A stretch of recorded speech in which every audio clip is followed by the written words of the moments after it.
A developing story, the unlicensed counselor in Brooklyn's Hasidic community convicted of sexually abusing a teenage patient has just been sentenced. CBS News' Weijia Jiang is live outside the courthouse in downtown Brooklyn with the very latest for us. Weijia.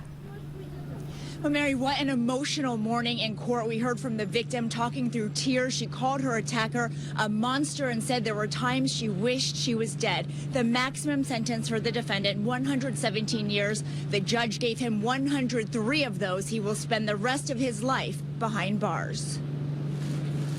Nechemya Weberman stayed stoic as a judge sentenced him to 103 years in prison for repeatedly molesting a 12-year-old girl over 3 years. The victim, now 18 years old, urged the judge to hand down the maximum punishment. She called Weberman a monster and asked him, "How are you able to stand there and deny the torture after all these years?" Outside the courtroom, a pack of Weberman supporters maintained his innocence, even though a jury found him guilty of 59 counts of child sex abuse. Nechemya Weberman is innocent of these charges that he was charged with. We believe that an innocent man was convicted. We believe that an innocent man has been sentenced. The case, sensational from the start. Many viewed the victim's accusations as crossing sacred boundaries in the fiercely private Satmar Hasidic sect.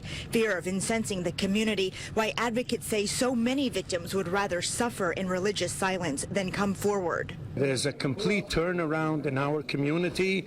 People do come forward with all the pressures that they have, and this is going to be a very strong message for all the pedophiles. The unidentified victim first met Weberman to seek therapy, an unlicensed counselor. Now he's a convicted pedophile. I can't talk much for my wife, but I can say what I went through.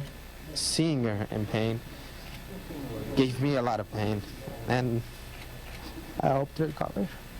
And sir, the defense still maintains that Mr. Weberman didn't do it. They said right here he was set up. They said that to us a few minutes ago. I'm sure that any attorney that will be paid off, especially the amount that the community paid him, everybody would say the same thing for the client.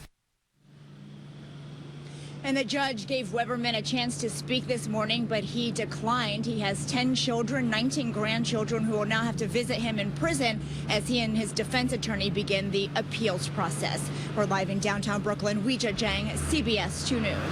Weijia, thank you. A Suffolk County